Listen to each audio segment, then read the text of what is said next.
কিছু কিছু ব্যাপার আছে যেগুলোতে রোজা ভাঙে না, কিন্তু আমাদের মধ্যে ব্যাপক সংশয় তৈরি হয়, কনফিউশন তৈরি হয় যে আসলে কি রোজাটা ভাঙলো কিনা। সেগুলো কি আমরা এবার সেগুলো শুনবো। 3 নম্বর সাব পয়েন্টটা তো ক্লিয়ার যে কিছু কিছু কাজ আছে যেগুলো করলে আসলে রোজা ভাঙে না। Things or actions that don't invalidate the fast, এটা আপনার রোজা ভাঙবে না। সেগুলো কি? এক নম্বর হচ্ছে ভুল করে যদি কেউ খায়, যেটা আমাদের আগের পয়েন্টে আমি ক্লিয়ার করে দিয়েছি, অথবা জোর করে যদি কাউকে খাওয়ানো হয় তার রোজা ভাঙবে না, এটা আপনারা ইতিমধ্যে জেনেছেন। একটা হাদিস শুনে সহিহ বুখারী, রাসূল সাল্লাল্লাহু আলাইহি ওয়াসাল্লাম বলেছেন, মান নাসিয়া ওয়া হুয়া সাইম ফাআকালা আও শারিবা, রোজা অবস্থায় কেউ যদি ভুল করে খেয়ে ফেলে, ফালিউতিম্মা সাওমা, সেজন্য তার রোজা পূর্ণ করে, তার রোজা ভেঙে গেছে মনে করে সেজন্য খাওয়া শুরু না করে, সেজন্য রোজা পূর্ণ করে। কারণ ফাইন্নামা আতআমাহুল্লাহু ওয়া সাকা, কারণ আল্লাহই তাকে খাইয়েছে, আল্লাহই তাকে পান করিয়েছে। কিন্তু ভুল করে খেয়ে ফেলছেন, এটা তো আপনার হাতে ছিল না। তাহলে ভুল করে খেলে তার রোজা ভাঙবে না, কাজা কাফারা কিছুই লাগবে না, জাস্ট ইউ কন্টিনিউ ইউর সিয়াম। ওকে। 2 নাম্বার হচ্ছে এটা বিবাহিতদের জন্য, যেহেতু মোস্ট অফ দ্য অডিয়েন্স আর 18+, কোনো অসুবিধা নাই। আর ইসলামে কথাগুলো আসলে বাঁচতে হলে জানতে হবে না। সেটা হচ্ছে আমরা শুনেছি যে বিবাহিতরা ফিজিক্যাল ইন্টারকোর্স যদি করে, দেহ থেকে সিমেন আউট হলে রোজা ভেঙে যায়, কিন্তু স্বাভাবিক মেলামেশাতে রোজা ভাঙে না। কিস করা, হাগ করা হাজবেন্ড ওয়াইফের মধ্যে, এই যে সখ্যতা, এই ব্যাপারগুলো যদি দিনের বেলায় ঘটে এতে রোজা ভাঙে না। ব্যাপারটা বুঝতে পেরেছেন না সবাই? একটা দলিল শোনেন।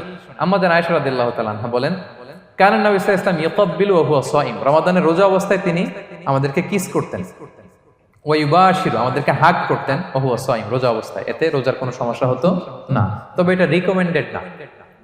স্বামী স্ত্রীর একান্ত মেলামেশা দিনের বেলা রিকমেন্ডেড না, কারণ এটা থেকে সে সেক্সুয়ালি এক্সাইটমেন্টের দিকে চলে যেতে পারে, ফলে ভুল করে সে এমন কাজ করে ফেলতে পারে যেটাতে তার রোজাটাই ভেঙে যাবে। আর ইচ্ছা করে রোজা ভাঙলে কি করতে হয়? কাজাও কাফারাও, খবর আছে না? সেজন্য এটা খেয়াল রাখতে হবে। 3 নাম্বার, এটাকে আরবিতে বলে আল ইহতিলাম, ওয়েট ড্রিম, বাংলায় বলে স্বপ্ন দোষ। ঘুমের মধ্যে এমন কিছু দেখলেন ফলে আপনার সিমেন আউট হলো, আপনার রোজা ভাঙবে না, কারণ এটা কি ইচ্ছা করে করছেন আপনি? এটা কার হাতে?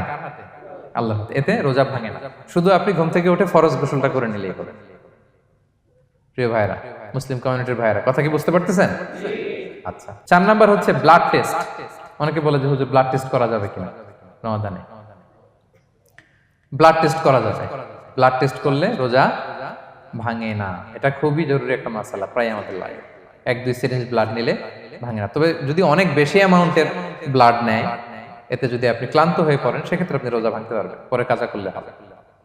5 নাম্বার হচ্ছে অনিচ্ছাকৃত বমি। এটা আমি আগেও ক্লিয়ার করেছি যে ইচ্ছাকৃত বমি করলে রোজা ভাঙে, কিন্তু অনিচ্ছাকৃত যদি বমি চলে আসছে, ভমিটিং হচ্ছে, আমার রোজা ভাঙবে না। 6 নম্বরে নোজ ব্লিডিং, নাক দিয়ে অনেকে রক্ত পড়ে না, নাক দিয়ে রক্ত ঝরলে মানুষের রোজা ভাঙে না, আনলেস যদি অনেক বেশি অ্যামাউন্টের হয়, আপনি ক্লান্ত হয়ে পড়েন, তখন তো আপনি রোজা ভাঙতে পারবেন। 7 নাম্বার, রোজা রেখে দাঁত ফেলতে পারবো কিনা? জি, রোজা রেখে আপনি আপনার দাঁতকে রিমুভ করতে পারবেন, খুব বেশি যাতে রক্ত বের না হয় সেটা আপনি খেয়াল রাখবেন। দাঁত ফেললে যে রক্ত বেরোয় এতে রোজা ভাঙে না। 8 নম্বর পয়েন্টটা খুবই গুরুত্বপূর্ণ, এটা খেয়াল করে শুনতে হবে। কান দুইটা খরগোশের কানের মতো খাড়া করে শুনেন, খুব মনোযোগ দিয়ে। 8 নম্বরটা হচ্ছে ইনজেকশন। রোজা রেখে ইনজেকশন দেওয়া যাবে কিনা? কিছু কিছু ইনজেকশন দেওয়া যাবে, কিছু কিছু দেওয়া যাবে না। কোনগুলো দেওয়া যাবে না? এনার্জেটিক ইনজেকশন দেওয়া যাবে না। যে ইনজেকশনে ফুড সাপ্লিমেন্টারি আছে, যেটার মধ্যে নিউট্রিশন ভ্যালু আছে, এই ইনজেকশনগুলো দেওয়া যাবে না। এমনও ইনজেকশন আছে যেটা দিলে 7 দিন আপনার আর খাওয়া লাগবে না, একেবারে তরতাজা। এরকম ইনজেকশন দেওয়া যাবে? তো আপনি সিস্টেম করে খাইলেন কেমন জানো, তাই না? আপনি অন্য ওয়েতে দেহে এনার্জি ইনপুট করলেন, এটা করলে রোজা ভেঙে যাবে। তাহলে food supplementary injection, nutrition value আছে এরকম injection, energetic injection, energy boost up করে এরকম ইনজেকশন দিলে রোজা ভেঙে যায়, এগুলো দেওয়া যাবে না। কিন্তু পেইন কিলার যে ইনজেকশনগুলো আছে এটা দিতে পারবেন।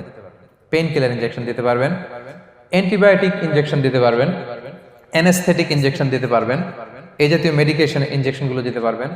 কোভিডের যে ইনজেকশন এগুলো আপনি দিতে পারবেন, এগুলোতে রোজা ভাঙে না, কারণ এগুলোতে আপনার স্টোমাকে কিছু পৌঁছেও না, আপনাকে শক্তিবর্ধক কিছু দেহে প্রবেশও করাচ্ছে না, আপনার এনার্জিও বাড়ে না, আপনার এনার্জি বাড়ে না, আপনার নিউট্রিশন ভ্যালু অ্যাড হয় না, আপনার স্টোমাকে কিছু পৌঁছে না, এই জাতীয় সব ইনজেকশন দেওয়া যায়। ইনজেকশনের পয়েন্টটা ক্লিয়ার? 9 নম্বরে কিছু কমন ব্যাপার আছে। এই কমন জিনিসগুলো আমাদের মনের মধ্যে প্রায় প্রশ্ন জাগে যে এগুলো করা যাবে কি যাবে না, এগুলো ক্লিয়ার করি। এর মধ্যে 1 নম্বর হচ্ছে টুথপেস্ট। রোজা রেখে টুথপেস্ট দিয়ে ব্রাশ করা যাবে কিনা, বলেন যাবে কি যাবে না? যাবে, কে কে হাত তুলুন তো দেখি।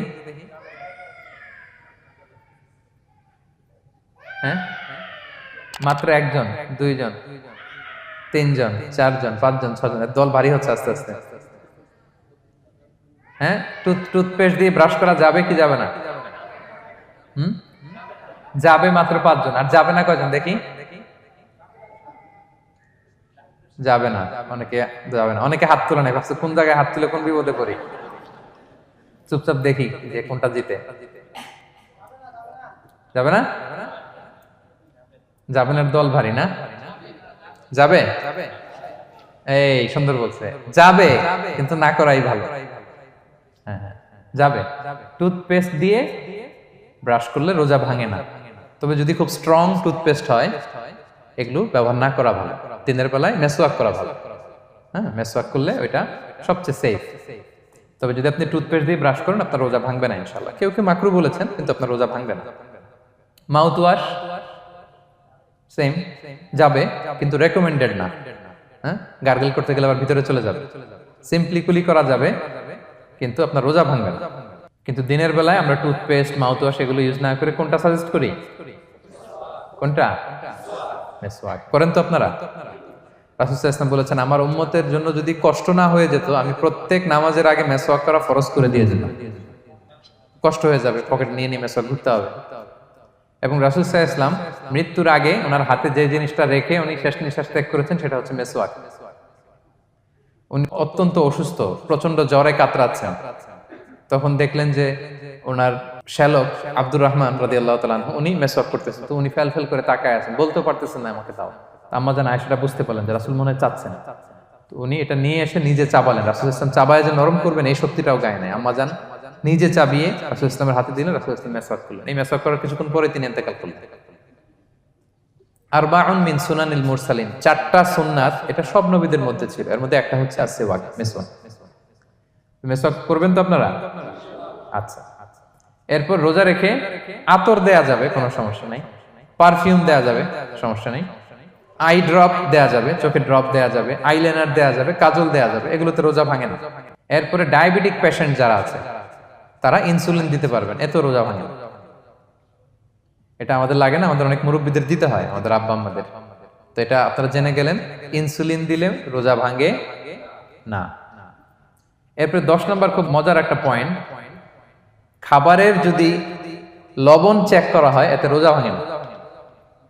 তবে ঘরে আপনারা এটা ট্রাই করবেন না, এটা রেকমেন্ডেড না। এটা কখন রেকমেন্ডেড? এটা বড় শেফদের জন্য। লেটস সে রমাদানে 1000 লোকের বিরিয়ানি করা হবে, আল্লাহর বান্দারা রোজাদাররা খাবে, এটা লবণ বেশি হলে খাইতে পারবে? পারবে না। এজন্য যিনি শেফ, প্রধান বাবুর্চি, উনি লবণটা ট্রাই করতে পারবেন, করেই সাথে সাথে কুলি করে ফেলবেন, ভিতরে তো কিছু গেল না, এতে রোজা ভাঙে না। তাই বলে প্রতিদিন ঘরের রান্নাতে আবার এটা করতে যায় না। ঘরে 2 জন, আপনি আপনার হাজবেন্ড ওয়াইফ টোনাটুনি একটা হইলেই হইলো, কি বলেন? লবণ বেশি হবে কম হবে, কিন্তু বড় প্রোগ্রাম, অনেক রোজাদাররা একসাথে ইফতারি করবে, এটা তো লবণাক্ত হইলে খাওয়া যাবে না। তো সেক্ষেত্রে শেফ যদি জাস্ট জিব্বা দিয়ে লবণটা একটু ট্রাই করে নেয় যে অ্যাড করতে হবে না, ঠিক আছে, সাথে সাথে কুলি করে ফেলে, রোজা ভাঙবে না। দলিল কি? দলিল হচ্ছে কাঁচা ডালের মেসওয়াক। রাসূল সাল্লাল্লাহু আলাইহি ওয়াসাল্লাম কাঁচা ডালের জাইতুনের মেসওয়াক দিয়ে তিনি সেওয়াক দিয়ে মেসওয়াক করতেন। তো কাঁচা জাইতুনের আপনারা মেসওয়াক করছেন, এটা কিন্তু অনেক লবণাক্ত, সল্টি, এটার মধ্যে একটা ঝাঁঝালো ভাব আছে। তো এটা আপনার জিহ্বায় লাগলে কি রোজা ভেঙে যায়? ভাঙে না। এবং আপনি যদি সমুদ্র অঞ্চলে সফর করেন, সমুদ্রে লেটস সে 1 মাসের, আমাদের এই যে বাংলাদেশে তো এখন এই কি বলে প্রায় 7 লক্ষ টাকা করে দিছে আমাদের হাজিদের জন্য, হজ করতে হলে প্রায় 7 লক্ষ টাকা লাগবে। তো এরকম ঘোষণাও দেখলাম যে নেক্সট ইয়ার থেকে সমুদ্র পথে যাওয়া যাবে কম খরচে। তো কেউ যদি এমন হয় সমুদ্রের সফরে দীর্ঘ সময়, আপনি ওযু করবেন কি দিয়ে? সাগরের পানি দিয়ে। তো সাগরের পানি কেমন? সাগরের পানি দিয়ে আপনার কুলি করতে হবে না? মাছ মজা করবেন না? তা আপনার কি রমজানে যদি কুলি করেন আপনার রোজা ভেঙে যাবে? না, ভাঙবে না। তো এ থেকে স্কলাররা দলিল নিয়েছেন যে এরকম জরুরি প্রয়োজন হলে আপনি খাবারের স্বাদটা লবণটা দেখতে পারবেন, সাথে সাথে কুলি করে ফেলবেন, এতে আপনার রোজা ভাঙবে না ইনশাআল্লাহ বিইذনিল্লাহ। অনেকে প্রশ্ন করে এনজিওগ্রাম করা যাবে কিনা। এনজিওগ্রাম এগুলো করা যায়, এই যে হার্টের পেশেন্টদের জন্য এখান থেকে একটা এই ক্যাথেটার ঢুকায়, যদি এটার মধ্যে ওষুধ লাগানো থাকে তো এটা হার্টের দিকে যায়, এটা স্টোমাকে যায় না, এগুলো করা যাবে। তাহলে এই বিষয়গুলো অলমোস্ট মুত্তাফাক আলাই, মানে সর্বসম্মতিক্রমে এতে আপনার রোজা ভাঙবে না ইনশাআল্লাহ বিইذনিল্লাহ। এই পয়েন্টটা ক্লিয়ার না? ক্লিয়ার। এবার কিছু ডিসপিউটেড মাসআলা আছে, মানে যেগুলোর ব্যাপারে ইখতিলাফ আছে, কোন কোন স্কলারদের মধ্যে ভাঙবে ভাঙবে না, এটা আমি একটু ক্লিয়ার করি। এর মধ্যে এক নম্বর হচ্ছে ইনহেলার। অ্যাজমার পেশেন্ট যারা আছে, অ্যাজমা অনেকের দেয়া লাগে না ইনহেলার। ইনহেলার যদি পাফার ইনহেলার হয়, পাফার ইনহেলার যেটা দিয়ে শুধু বাতাস যায়, অক্সিজেন যায়, এটা রোজা ভাঙে না। এটা কি করে না? রোজা ভাঙে না। পাফার ইনহেলার যেটাতে অক্সিজেন পাস করে, রোজা ভাঙবে না। কিন্তু যদি ভ্যাপোরাইজেশন হয়, অথবা একটা আছে DPI, dry powder inhaler, punch করলে একটা পাউডার সহ ভিতরে যায়, অ্যাজমাটা কমায় দেয়, ওই পাউডার দিয়ে করলে কিন্তু রোজা ভেঙে যাবে। ভ্যাপোরাইজেশন হলে বা ডিপিআই ইনহেলার হলে আপনার রোজা ভেঙে যাবে। ইনহেলার ক্লিয়ার তো সবার কাছে? আচ্ছা, এরপরে যাই সামনে। সাপোসিটরি বুঝেন তো না? ডুশ বলে, প্রচন্ড জ্বর কমে না, তখন ডাক্তার বলে যে পায়ু পথে অ্যানাল পিল বলে এগুলাকে, পায়ু পথে এটাকে ইনপুট দিতে হয়। এই সাপোসিটরি এটা একটা ডিসপিউটেড মাসালা। হানাফি স্কুল অফ থটে রোজা ভেঙে যায়। আমরা যেহেতু বেশিরভাগ হানাফি স্কুল ফলো করি, হানাফি মাযহাব, তো আমরা এটাই সাজেস্ট করি সাপোসিটরি না দেওয়া। তবে অন্যান্য স্কলারদের মতে রোজা ভাঙবে না, বিশেষ করে ইবনে তাইমিয়া আলাইহি রাহমার মতে রোজা ভাঙবে না। এখানে প্রসঙ্গ যেটা হচ্ছে, সাপোসিটরি সাধারণত দিতে হয় ইমার্জেন্সি পিরিয়ডে। কি বলেন? জ্বর আর কমে না, কঠিন অবস্থা, তো ওই অবস্থায় তো রোজা এমনি ভাঙা যায়। প্রচন্ড অসুস্থ হলে ভাঙা যায় না রোজা? ভাঙা যায়। তো আপনি রোজা ভাঙবেন, পরে কাজা করে ফেলবেন, সাপোসিটরি দিবেন, অসুবিধা নেই। আচ্ছা, এয়ার ড্রপ, কানের যে ড্রপ আছে, এটার মডার্ন স্কলারদের মতে, যে ফিক একাডেমি গুলো আছে, এদের মতে রোজা ভাঙবে না, কিন্তু হানাফি স্কলারদের মতে রোজা ভেঙে যাবে। তো আমরা সাজেস্ট করি এটা আপনি না দেন, আগে পরে দেন। 3 নাম্বার, হার্টের পেশেন্টদের একটা ওষুধ দিতে হয়, এটাকে নাইট্রোগ্লিসারিন ট্যাবলেট বলে, জিহ্বার নিচে দেয়, দেওয়ার সাথে সাথে বডি এটা অ্যাবজর্ব করে ফেলে, ওষুধটা থাকে না জিহ্বার নিচে। জিহ্বার নিচে এটাকে প্লেস করলে সাথে সাথে এটা বডি অ্যাবজর্ব করে, এখানে আবার পাম্প শুরু হয়ে যায়। তো হার্ট অ্যাটাক করলে এটা দেয়। আধুনিক যে ফিক একাডেমি গুলো আছে তাদের মতে রোজা ভাঙবে না, কিন্তু হানাফি স্কুল অফ থটে তাদের মতে যেহেতু সম্ভাবনা আছে কিছু চলে যেতে পারে, যদিও যায় না, হানাফি মাযহাব হচ্ছে খুব ইহতিয়াত অবলম্বন করে, অত্যন্ত বেশি সাবধানতা অবলম্বন করে। কিন্তু মডার্ন ফিক একাডেমি গুলো তাদের মতে হার্ট পেশেন্টদের জন্য নাইট্রোগ্লিসারিন ট্যাবলেট যদি জিহ্বার নিচে রাখেন রোজা ভাঙবে না। হিজামা, কাপিং, হিজামা চিনেন তো?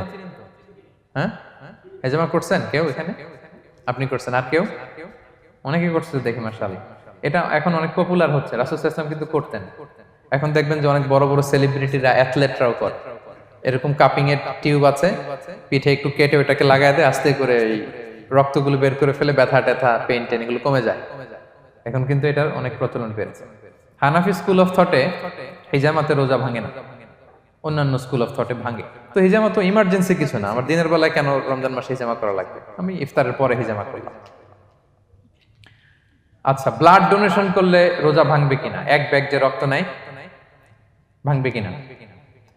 হাম্বালি মাযহাব অনুযায়ী ভেঙে যায়, হানাফি মাযহাব অনুযায়ী ভাঙে না। আমরা হানাফি স্কুল ফলো করি, সো আপনি ব্লাড ডোনেট করতে পারবেন, ভাঙবে না। তবে অনেক ব্লাড ডোনেট করার কারণে যদি আপনি অসুস্থ হয়ে যান, দুর্বল, ওই অসুস্থতার কারণে আপনি ভাঙতে পারবেন। তবে এটা রেকমেন্ডেড, যদি ব্লাডের কারণে মুমূর্ষু রোগীর জীবন যায় অবস্থা, তখন অবশ্যই আপনি ব্লাড ডোনেশন করবেন, যাতে করে একজন মুমূর্ষু রোগী জীবন ফিরে পায়। তো এই পয়েন্টটা তো ক্লিয়ার না সবার? তো এই ছিল সম্মানিত সুধী কিছু মৌলিক বিষয়, যেগুলো করলে আমাদের রোজা ভাঙে।